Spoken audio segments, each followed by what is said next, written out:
En defensa de la tradición. La Iglesia no comenzó en el Concilio Vaticano II. Combatir su pasado es un tremendo error.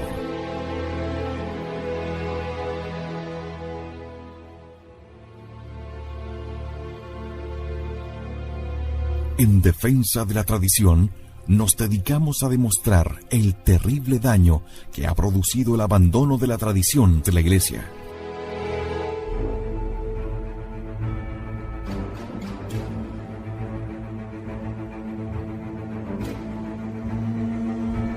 Más aún, comprobamos que la tradición de la Santa Iglesia Católica es la verdad que Cristo confió a los hombres.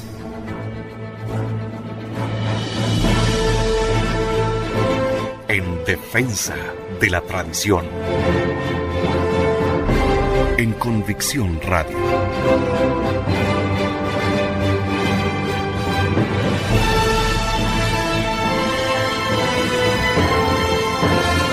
Convicción en la única verdad.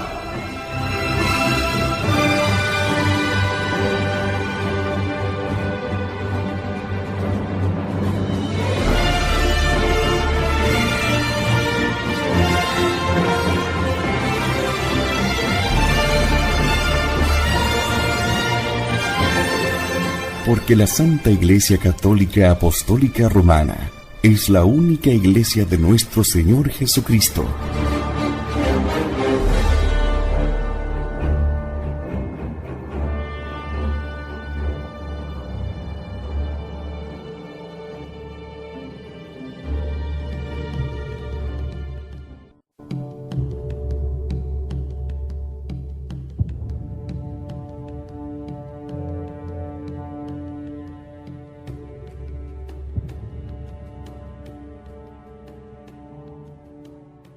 En el presente capítulo de En defensa de la tradición, nos aproximamos a una realidad terrible, el modernismo triunfante.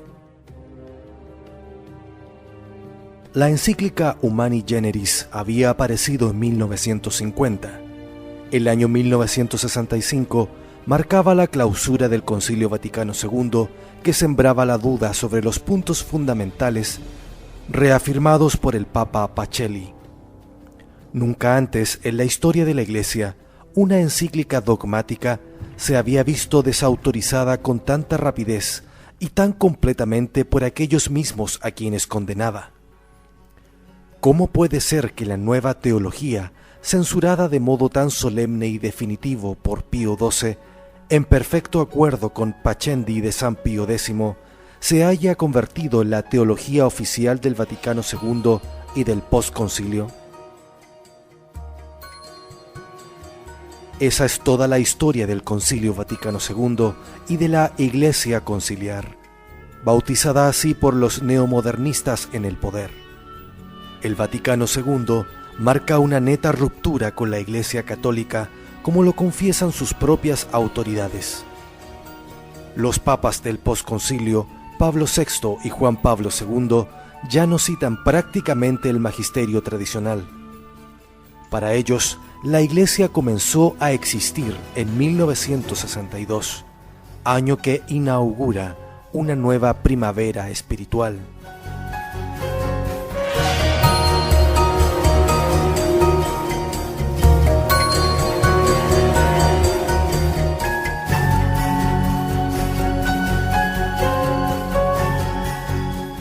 ¿Una nueva primavera? Las brumas invernales han invadido la Iglesia. Pablo VI habla de incertidumbre, de escepticismo, de humo de Satanás introducido en la Iglesia. Juan Pablo II, saliendo por momentos de su optimismo habitual, se da cuenta de la crisis por la que atraviesa la Iglesia. Ratzinger, su alter ego, ha descrito con gran detalle las heridas abiertas de cada uno de los 4 continentes cristianos. Los videntes, Melania de la Salette y la hermana Lucía de Fátima, se unen para predecir la desorientación de los espíritus, la pérdida del dogma de la fe, el eclipse de la Iglesia y el papel perverso de los pastores. En sí mismo, eso no es nada nuevo, pero la novedad radica en que la crisis haya llegado repentinamente y con una intensidad nunca vista. Lo que es nuevo es que la sepultura de la tradición católica en toda su extensión haya tenido un entierro de primera clase, con incienso y misa pontifical. Bajo capa de apoteosis, el Vaticano II demolió sistemáticamente las estructuras e instituciones establecidas por nuestro Señor, y lo que había quedado en pie iba a ser derribado durante los pontificados siguientes.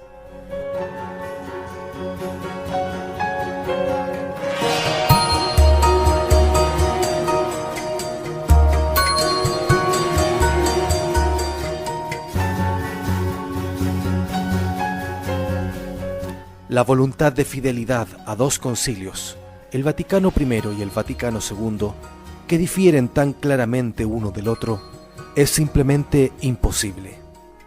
El concilio ha planteado un problema tan inusual a los católicos que ha provocado la ceguera y el abandono de la razón, única actitud que permita eludirlo. Lo que es nuevo, sobre todo, es la táctica empleada.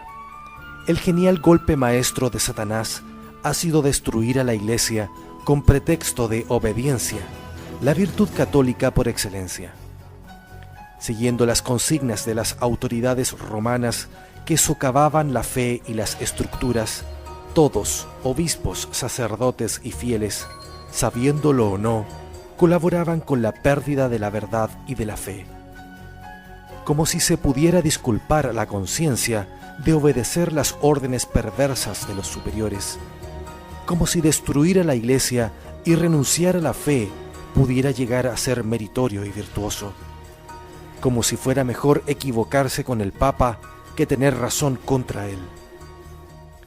Por medio del subterfugio de la obediencia ciega, las autoridades al servicio del mal han conducido una revolución de tiara y capa pluvial bajo la égida del ecumenismo.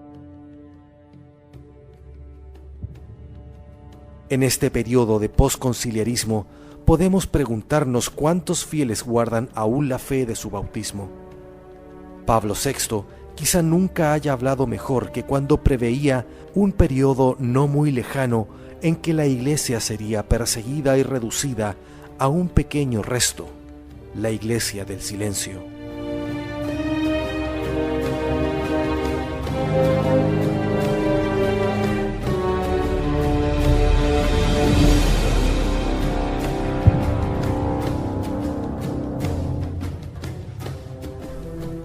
Vaticano II. La Revolución Ecuménica, primera parte. El Papa Juan XXIII explicaba que se sintió impulsado a convocar el nuevo concilio como por una inspiración sobrenatural.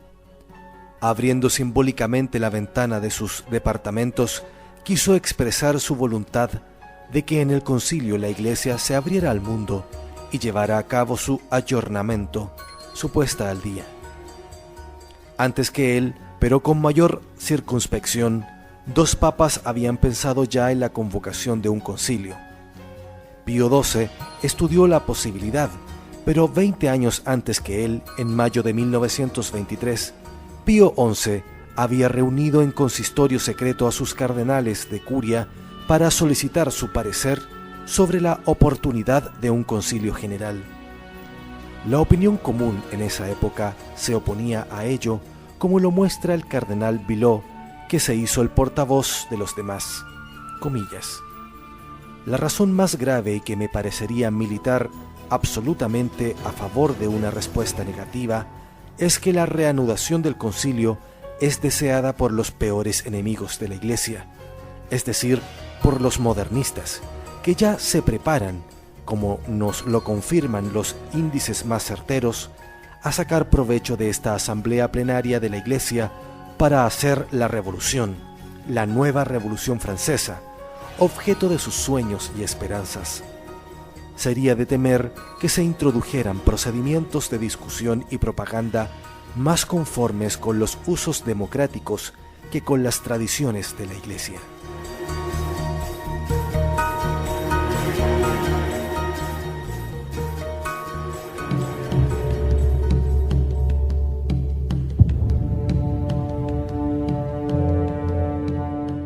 el que fue llamado teólogo del siglo XX, terminaba con una afirmación categórica. La época de los concilios había concluido con la definición de la infalibilidad pontificia. Esos hombres veían claramente la situación de la Iglesia, bastante minada ya por el modernismo. ¿Cómo pudo la Iglesia en el espacio de 4 años rechazar su doctrina bimilenaria de la que se hacían eco los esquemas preparatorios del concilio, para dejarse invadir por una simpatía inmensa hacia la religión del hombre que se hace Dios? Esa es toda la historia de la Revolución Conciliar, a la que no le faltan puntos comunes con la Revolución Francesa. Para llevar a cabo una revolución según el modelo de la Revolución de 1789, hacen falta acuerdos previos y hombres en el lugar adecuado. Hace falta una mente, en este caso, Ranner. Hace falta una magna carta, la libertad religiosa, la colegialidad y el ecumenismo. Hace falta también una máquina de guerra accionada, sobre todo por una clave, una palabra mágica que electrice y ponga en movimiento toda la revolución. El liturgista Dom Lambert Boudon ya había enunciado esa palabra clave cuando profetizaba que, si se elegía a Roncalli, sería capaz de convocar un concilio y consagrar el ecumenismo.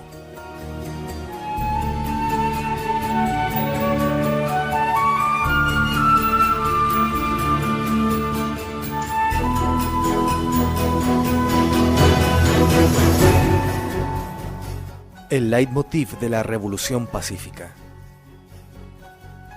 El Vaticano II quería consagrar la apertura de la Iglesia al mundo. Ahora bien, los años 60 estuvieron marcados por profundos cambios políticos y morales. Nunca más la guerra, la paz a toda costa, el desarrollo económico, la liberación de los tabúes, el movimiento hippie y poco después el Mayo francés del 68. La Iglesia, poniéndose a tono con el mundo, iba a hacer también su revolución pacífica. Bajo su aspecto bonachón, el anciano Papa Juan XXIII aspiraba a hacer la revolución en la Iglesia bajo la divisa del ayornamiento y de la apertura al mundo. Basta ya de condenaciones, basta ya de anatemas. Enviemos un mensaje de optimismo a ese mundo que nos tiende los brazos. Recuperemos la unidad perdida. El Vaticano II iba a borrar por fin 15 siglos de herejía y de cisma, tirar el pasado a la basura y empezar de nuevo como si nada hubiera pasado, en la más perfecta fraternidad. ¿Con qué pretexto? Con el pretexto y en nombre del ecumenismo. ¿A qué precio? A cualquier precio. La Iglesia quería establecer a toda costa la paz con el mundo bajo la divisa del ecumenismo. Con semejante cuña metida en el centro de las preocupaciones conciliares, se podía hacer volar a la Iglesia en pedazos.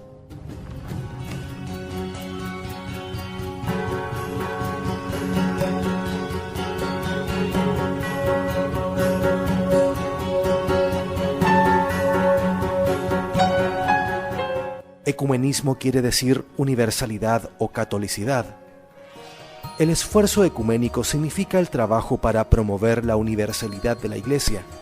Se entiende que la católica es la aspiración de nuestro Señor en el discurso después de la última cena, que sean uno. Hemos hablado bastante sobre el ecumenismo modernista en Ranner para comprender el contrasentido que podría deslizarse bajo ese término tradicional. Para los modernistas, a los que no espanta la contradicción, todas las iglesias son verdaderas, las diferencias son cuestión de grado. La religión católica es verdadera, pero solo lo es un poco más que las demás. La iglesia gueto del Vaticano debe abrir sus puertas para recuperar la unidad, perdida más o menos por su culpa. En otros términos, desde los cismas y herejías, la Iglesia Católica perdió las notas de unidad y universalidad, que eran tradicionalmente las señales de su veracidad. Hay que señalar que esos enemigos de la Iglesia no mencionan la santidad y apostolicidad, las otras dos señales de la verdadera Iglesia. Y eso es, obviamente, porque son mucho menos ecuménicas que las demás. Ni Lutero, ni Calvino, ni ningún otro heresiarca brillan por su santidad. Además, ninguno de ellos puede pretender haber recibido una misión apostólica de Cristo para instaurar la subversión y el cisma en su propia Iglesia. Las últimas generaciones modernistas se concentran más bien en la unidad de la Iglesia, y en esto tienen absoluta razón.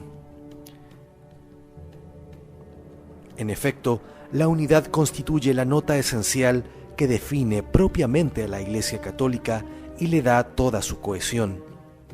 Esa unidad es triple porque comprende la unidad de gobierno, de fe y de sacramentos. Es precisamente ahí donde el problema se complica para los falsos ecumenistas.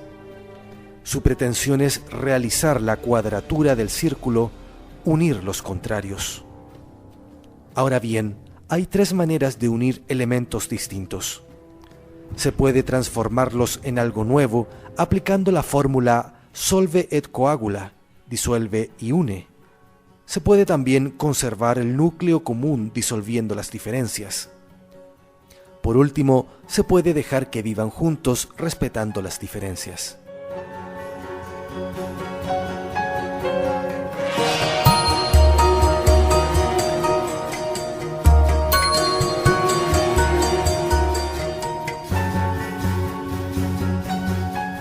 El primer caso es la iglesia futura de Teilhard, que según él es inimaginable e indescriptible. Sin embargo, esa metamorfosis de todas las religiones sería la sentencia de muerte de la Iglesia de Cristo, puesto que aniquilaría sobre todo su unidad de gobierno. En cambio, en el segundo caso de una unión vaga de las religiones, la que quedaría destruida es la unidad de fe y de sacramentos. Sería una iglesia centrípeta en que las diferencias se diluirían para resaltar los puntos comunes, especie de carta de las religiones unidas que les serviría de columna vertebral. Así, esta supuesta unión estaría fundada en el mínimo denominador común, o bien en un dogma común, o simplemente en un impulso común hacia la divinidad. Pero querer establecer una religión común y universal es tan absurdo como creer en un Dios que sea a la vez la Santísima Trinidad, Alá, Buda y el Dalai Lama. Es evidente que, en ese caso, las verdades de fe como la Trinidad y la encarnación de Jesucristo se verían reducidas a símbolos y finalmente a quimeras en las que ya nadie creería. Este era probablemente el modelo soñado por Schleiermacher y Tyrrell. Hay un tercer modelo que describe mejor a los ecumenistas en acción en el Vaticano II. Es la Iglesia Panteón, la Babel de las religiones, amplia y variada hasta el infinito. Pareciera que, en efecto, los conciliaristas hayan tenido en vista una unión real pero flexible de todas las religiones, una amalgama de creencias que respeta las diferencias enriquecedoras.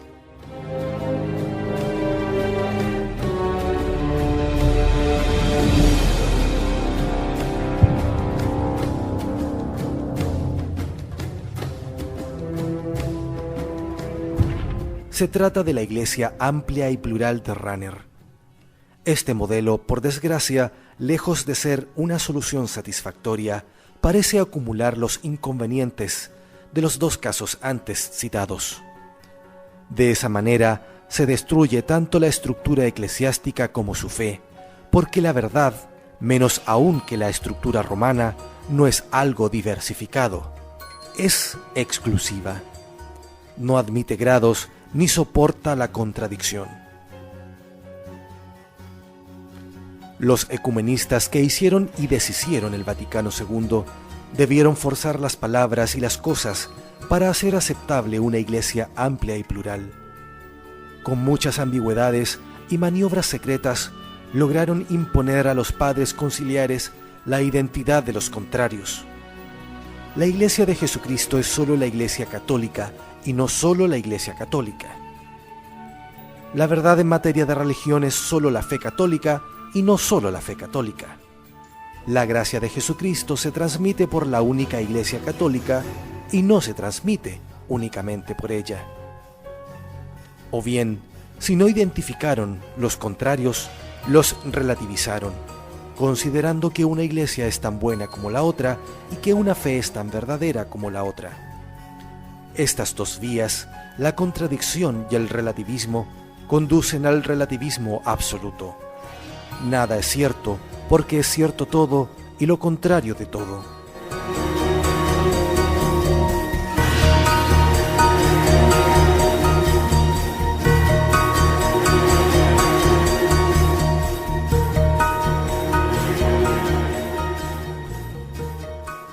Esto muestra cómo el concilio no pudo elaborar la carta del ecumenismo incoherente sin sacrificar los principios de la razón y de la fe. En buena lógica, esa opción desemboca en el perfecto nirvana intelectual y religioso, que es la esencia misma del modernismo. Y puesto que se funda en el escepticismo filosófico y el relativismo doctrinal, parece necesario concluir que este ecumenismo conciliar es la aplicación práctica del modernismo. Con este fin, nada muestra mejor los estragos del modernismo en los espíritus como ver los vanos intentos ecuménicos de nuestra jerarquía. Pablo VI, ya desilusionado en fin de carrera, declara, comillas, las dificultades para establecer una unión real entre las diferentes denominaciones cristianas son tan grandes que parecen paralizar toda esperanza humana de que pueda lograrse alguna vez en la historia. Las separaciones pasadas se han osificado, solidificado e institucionalizado a tal punto que se ha vuelto utópico intentar la reconstrucción de un cuerpo que tenga a Cristo por cabeza y que esté, según San Pablo, bien estructurado.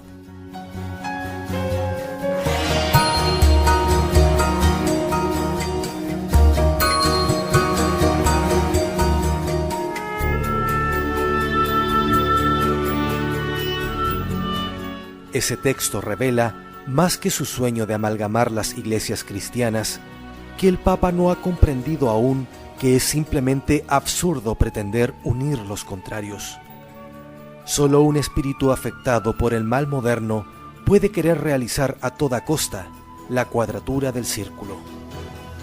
No obstante, esa es la amalgama que quería el Vaticano II, que confiesa que la Iglesia de Cristo subsiste en la Iglesia católica, lo que claramente deja entender que la Iglesia católica ya no es la Iglesia exclusiva de Jesucristo.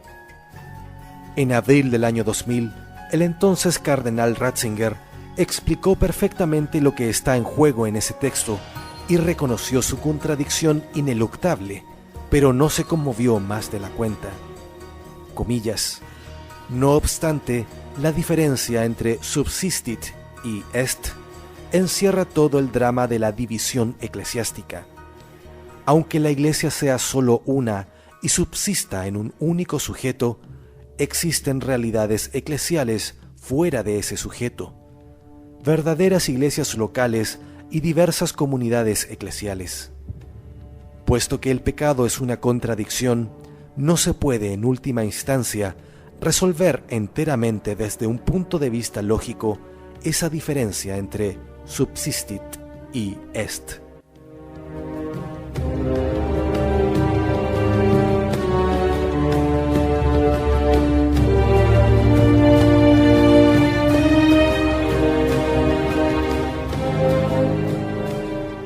El concilio, como se comprueba fácilmente al analizar sus textos, no hace más que ratificar el falso ecumenismo de tipo raneriano.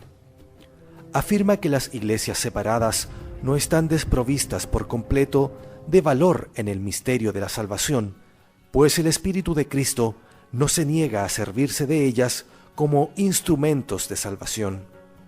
A Congar, el amigo de Ranner, se le debe el proyecto de Lumen Gentium, que, con el famoso subsistit, pretende que las iglesias separadas pertenecen también a la Iglesia de Cristo, lo que es herejía pura.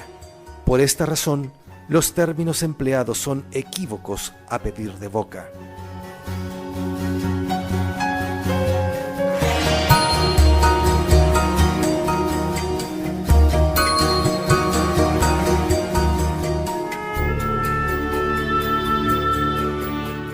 Donde antes se hablaba de la naturaleza de la Iglesia, Congar se refiere al misterio de la Iglesia. Donde Pío XII consagra la noción de miembro del cuerpo místico de Cristo, Congar recupera la noción tirreliana de comunión del pueblo de Dios, vaga a más no poder. ¿Por qué? Porque de un cuerpo se es miembro o no se es, mientras que se puede estar más o menos en comunión. El Vaticano II se esfuerza por explicitar las múltiples razones de unión con los no católicos. La Sagrada Escritura, la creencia en la Santísima Trinidad, el bautismo, la Eucaristía, el culto mariano, la unión en el Espíritu Santo, el martirio, etc. No hace falta probar lo frágiles que son esas múltiples razones cuando se sabe que los ortodoxos rechazan el magisterio de la Iglesia en la interpretación de la Sagrada Escritura y que los protestantes rechazan el culto mariano. Ver solo el lado positivo de la herejía supone no comprender que, en una doctrina falsa, en su conjunto, la verdad no es el alma de la doctrina, sino la esclava del error. Ocultar la verdad, esa es la verdadera cara del ecumenismo conciliar. Es actuar como el médico que, por caridad, trata con consideración el cáncer de su paciente, con el pretexto de que el mal puede estar de buena fe. Ya veremos a dónde conduce el ecumenismo con Juan Pablo II, que no solo oculta la verdad, sino que la utiliza como instrumento para propagar el error de la religión sincretista.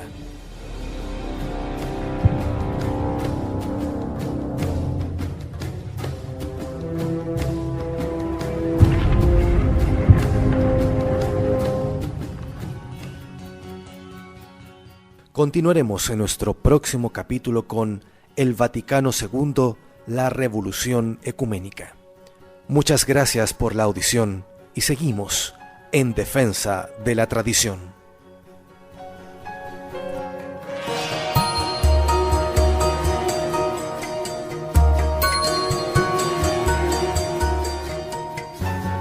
En defensa de la tradición. La Iglesia no comenzó en el Concilio Vaticano II. Combatir su pasado es un tremendo error.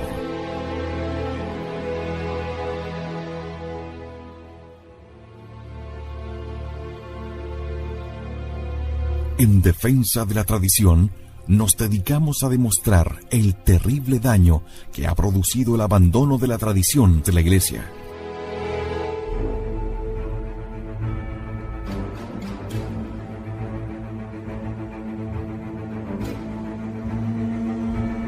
Más aún, comprobamos que la tradición de la Santa Iglesia Católica es la verdad que Cristo confió a los hombres.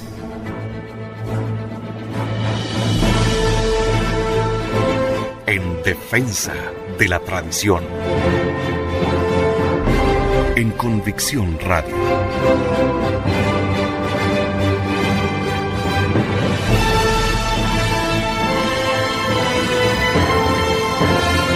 Convicción en la única verdad.